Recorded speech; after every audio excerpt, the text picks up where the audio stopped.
Welcome to Better Business Outcomes, where we discuss how good communication can transform and grow organisations with a series of global leaders who set the standard for what great looks like. I'm Sarah Waddington from Wadds Inc, and I've been working in PR for more than 20 years. In this podcast, you'll hear from leaders and senior communicators about their leadership journey and how they create social impact. You'll also understand the areas you should be focusing on to build personal and organisational resilience, find out how public relations can unlock value for your business, and you'll enjoy a great listen along the way. Today, I have the pleasure of welcoming Tokunbo Ajasa-Oluwa, who is the CEO of national social mobility charity Career Ready. Welcome to the show, Tokunbo. Thanks, Sarah. Pleasure to be here. Better Business Outcomes, as you know, is all about good leadership. Let's start with the big question. What for you makes a good leader? Who do you look up to? What makes a good leader? I think a good leader is someone that can inspire people, trust people, and be vulnerable around their team. So those three qualities for me is what I kind of look for in great leadership. And in regards to individuals that have inspired my personal journey, I had the pleasure of meeting her once, is Dame Anita Roddick from Body Shop. Big name. Yeah, I remember, it was funny, I reached out to her when I was setting up my first social enterprise, probably about 20 years ago now. And she was gracious enough to give me some time. We were just talking about leadership and inspirations and social purpose and how that intertwines with business, etc. And I just loved her philosophy. And it was all built around passion, purpose, and making positive change. So she very much stood out to me as someone who had a leadership style that I've taken a lot from. That's quite a name drop. And I love also what you said about good leaders having vulnerability. And I think that's one of the things that Anita also embodied. You know, she's one of those names that, you know, everybody knew who she was and, you know, still a big miss in terms of, you know, her leadership style, but lots of people look up to her. I mentioned Career Ready in the intro, and you connect young people with workplace support and opportunities. Tell us about your overarching mission and what it means in practice. Yeah, so basically what Career Ready is about is the premise that talent doesn't have a particular postcode. So that's our hypothesis, and we aim to prove that, you know, and how we prove that is by working in areas across the UK that has highest level of deprivation, working with young people that are facing multiple social, economic barriers, but providing them with that bridge, you know, and that bridge is really focused on their potential. So we provide a bridge that enables them to make better informed decisions when it comes to their career choices, bridges that enable them to connect with professionals where they can increase their social capital, and ultimately tap into their potential and live a lifestyle and life choices that they never thought someone like them from their background could do. And how that practically works is working with young people aged 15, 16 upwards, and provide them with a program that includes a paid internship, access to a mentor, and multiple masterclasses that are delivered by volunteers from our employer partners. So that in a nutshell is what we do at Career Ready. Fantastic and so important. I mean, you'll have seen yourself recently, the Social Mobility Foundation published research which showed that people with jobs from working class backgrounds compared to their peers are earning around £7,000 less than their colleagues. And so, you know, apart from widening access to starting with placements and then careers, obviously there's ongoing work to do. So it's fantastic that you're in this space and starting as early as possible. And we'll come back to that actually later. You're a leading voice on social mobility, in part because of your own lived experience. Mm-hmm. Would you mind sharing what your background was like and how it's contributed to the work you do today? Yeah. I grew up in the East End of London. I literally have the profile of a young person that would fit onto the Career Ready program. So I grew up in a single parent family, council housing narrative, went to one of the worst performing schools in the capital. So yeah, the odds of achievement were quite slim, but I was very fortunate and blessed to have a mother and older siblings that were able to inspire me that my future could be beyond what I could practically see in my day-to-day reality. So growing up on free school meals, the narrative was tough, and that would have an impact on what I thought was possible. My older siblings were the first in our family to go to university. They inspired me to go to university and study journalism, but it wasn't easy. It wasn't an easy experience, just from the premise of fitting in. No shared experience. Yeah. Exactly. So it was very much a kind of tough, groundbreaking experience because my mum came to the UK in the 60s. So I'm first generation British Nigerian. And that came with its own challenges as well. So being brought up in a home that had a lot of Nigerian culture, but simultaneously very much being a British East Ender, it was quite a challenging identity journey that I went on. So all of that has inspired me to do the work that I've been doing. And I've had young people and youth empowerment as like a golden thread throughout my career for, I'd say, at least over 20 years. Sounds like you have a hugely supportive family around you. They must be incredibly proud of where you are today. That's really interesting. And I certainly have very different experiences to you, but can very much relate to a difficult time at university for having none of those shared experiences, also coming from a single parent background. And it's interesting how it forms you as a person and as a leader, and really does make a difference to what you choose to do as a career. Certainly that's what I found, and clearly that's the case with you. Let's talk about industries and this issue within industries. I can speak for the PR industry, I think it's fair to say, which is the one I'm closest to. There's still not a pipeline of diverse talent, particularly from school leaver age upwards. My husband and I have created a community interest company called Socially Mobile, but that supports people with 2 years experience onwards. So that's kind of school leaver persona still hasn't been dealt with. What are the big structural issues, would you say, that are holding businesses from all sectors back? I think one of the structural issues is, well, it's twofold. One is there's a lot of great work that's taking place in silos. And that siloed approach is really frustrating because you've got some pioneering leaders who have limited resources, don't have the connectivity to be parachuted into a chief exec's office and say, hey, your creative agency or your PR agency should be working with us. So there is a disconnect. There are fantastic pockets of work taking place across the UK, but it's not aligned. So sometimes you're finding businesses looking for solutions, but they don't know where to look. So I think it's about that connectivity. We need almost that awareness piece of where is the examples of best practice and how can we connect them together. And it's not crabs in a barrel mentality where there's only space for one entity.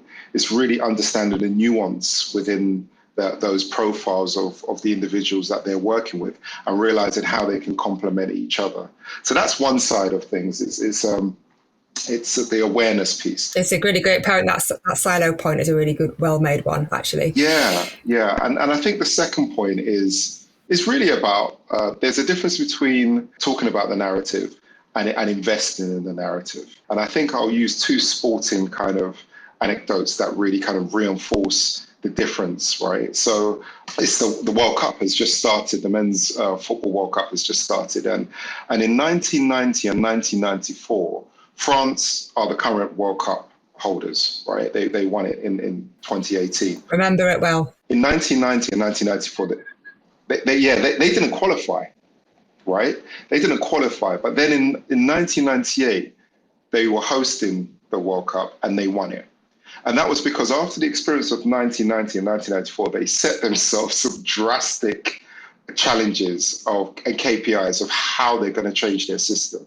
And they invested in that change. And the long-term response to that was at the next World Cup, which was 4 years later, they won it. So it was clear about having a strategy, being brave, being bold, thinking differently, and then the reward is you become the best team in the world. And it's not just football. When you look at British Olympic team, same kind of thing. In 1996, Atlanta 1996 Olympics, Great Britain won only one gold medal, right?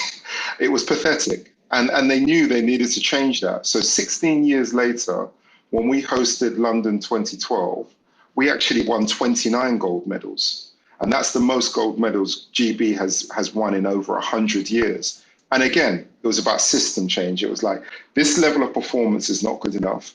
Let's change the culture, set some demanding and ambitious targets, and reap the rewards of that.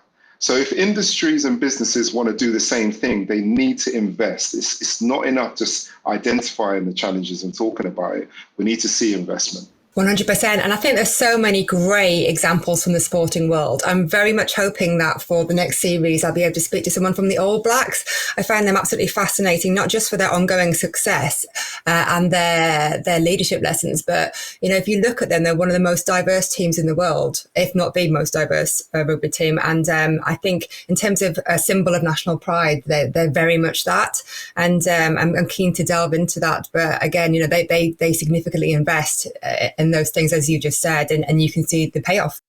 Let's go on to your time as a cabinet officer, appointed social enterprise ambassador. I think that was between 2007 and 10, and you were advising Downing Street on diversity, youth development, and social entrepreneurship. Please be honest, what kind of influence did you actually have? Was the political leadership of the time responsive? Oh, well, it was a really challenging time. It was during a recession, so it wasn't the best time. Of course, the 2009 recession. I've forgotten about that. It wasn't the best time to influence. But I mean, yeah, I would say the influence was, there was a team of us. So social enterprise was in its infancy. And I think where we were able to influence in regards to policy around that was around investment in that and being able to change the culture in regards to what serious investment and access to finance look like for social enterprise as an emerging kind of governance structure. So years later, when I look at it now, you've got organizations that provide social bonds and, you know, significant investment in that space. That's a great legacy. But one of the more frustrating areas was youth development and youth kind of empowerment around employment. So we were influencing things like the Future Jobs Fund, which was a short-term scheme about helping young people that were outside of the job market. But, you know, fast forward, we had something similar this summer that just finished, which was the Kickstarter scheme. And the problem with those things is they just happen, again, in silo. They're not connected to the apprenticeship offer. So there were very short-term kind of responses to the challenge. And I think the frustration that we had is there wasn't the long-term thinking in regards to those responses. This comes up time and again, the short-termism of the thinking and the policy making, when actually this needs a very coherent long-term response. But great to have had the access and no doubt to still be able to get access if needed. Yeah, I mean, it was an interesting time because, the kind of work that we do, it's usually the first things that get ripped out of a budget. Yeah, sure. During a recession. So in that respect, I suppose we may have had some impact on not being completely ripped out of central government budgets for work that was trying to make that level of social impact. For sure. I'm going to combine a couple of questions here. What can young talent bring to an organisation? Because I think that's a really important question. And secondly, on the back of that, what we do know, if there's research on this, but we've certainly seen this through the community interest company, Socially Mobile, that those without power won't take it. It's just not within their gift for a multitude of reasons. So what can young talent bring to an organisation, but what can leaders also do to hand power over, as it were? Yeah, I think what this generation Z can bring to employers is a totally different perspective. I mean, they are probably the most socially conscious generation we've had in a very long time. Yeah, it's wonderful. When I'm interviewing young candidates, they're asking me about my D&I policy and what does that look like in reality, and that is something that is very... Those challenging questions, they're good, aren't they? But it's new, isn't it? Exactly. It's new, it's fresh, they've got a fresh perspective. And also, I think you've got to earn their trust and earn their loyalty a lot more.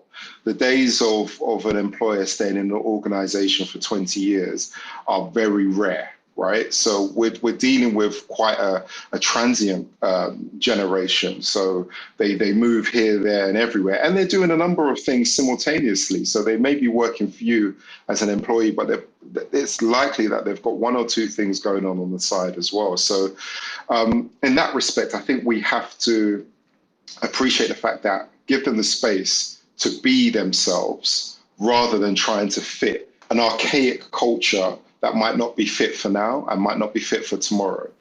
And that work doesn't have to be the be all and end all. I think there's still this notion with all these discussions about the 9 to 5 and hybrid working or home working or office work. And it all comes down to the same thing in terms of it's that work is the dominant factor in your life. And actually for these people, it's not necessarily the case. It's important to them. They want the reward. There's a commercial imperative to it, all those things, they need to earn as much as we do, but actually they recognize, and especially bearing in mind the economic environment they're in, that they rightly want something more to life that is not just about that transaction of going into an organization, even if you share the values, right?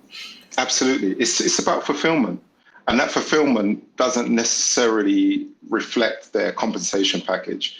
Since COVID, I've had, including it within my own team, I've known a number of young adults that have said, I'm off, whether that's to go traveling with their partner or whether to just try something different. They are very brave. They're a lot braver than previous generations. So I think for employers, it's understanding that if you're willing to kind of evolve your culture and give them the freedom to be themselves, they can bring a real dynamism to the workplace and to the business and the whole perspective of how you move forward. And then in regards to your second question, in regards to what leaders can do, I think a big thing that leaders can do is trust their team, right? And they need to be providing more opportunities for young talent to feel empowered, to feel like they're recognized and feel they're trusted.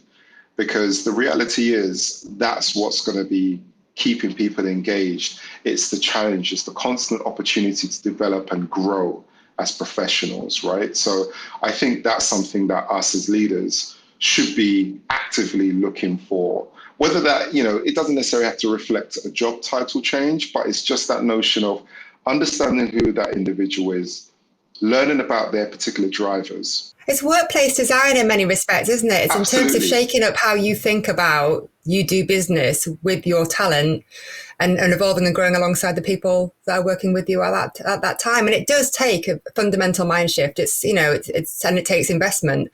And I think probably there is an element of fear attached to that for management teams. But I think once you unlearn the things that have been rammed into us from day one, it can be a very powerful thing. I mean, the last few years have been difficult, but they've also presented us with an opportunity. We don't have to revert back to what was before the pandemic. This is a really poignant time for us to think about culture and it being fit for purpose for this generation that we're working with now. Yeah, 100%. Let's just move on to resilience. I'm mindful of time, but resilience, particularly after the pandemic, as you've referenced, is more important than ever. Now, you're a triathlete. So is that how you manage your mental health? How do you find the time for that?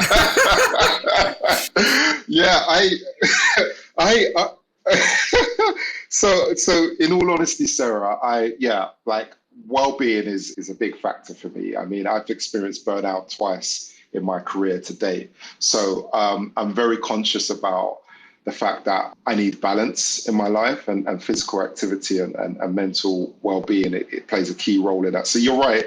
Physical activity, whether that's getting on the bike, going for a run. But putting it all together? Reminding me. I literally sign up to things that trigger a little fear in me.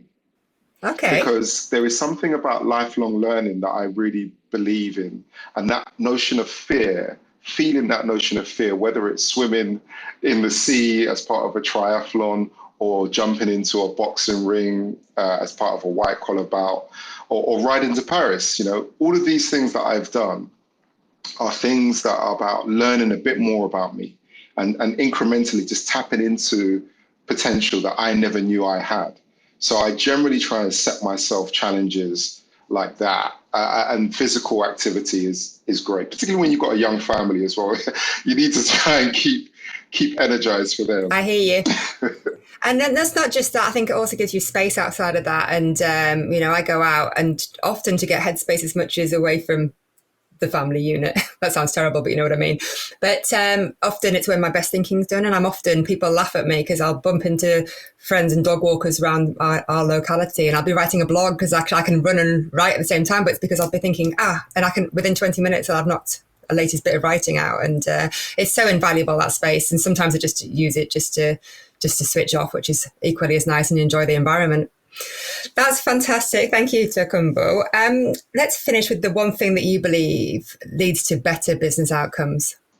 I think the one thing that leads to better business outcomes is creating a culture and a space where people can be their authentic self. I think more authenticity leads to greater inclusion, which leads to more brilliance. That's what I believe. Amazing. And if people want to check out the work of Career Ready, where can they find more information? Yeah, we've got a website, careerready.org.uk, or we're on the social media platforms, LinkedIn, Twitter, Instagram. And yeah, we've been doing this work for just over 20 years, and hopefully we'll be here for another 20.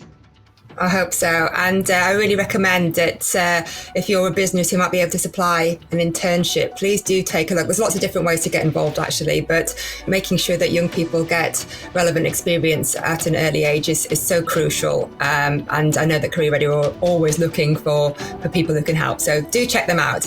And that is a perfect wrap to today's Better Business Outcomes podcast. Thanks so much, Tokunbo, for speaking to me about Career Ready and your own leadership journey.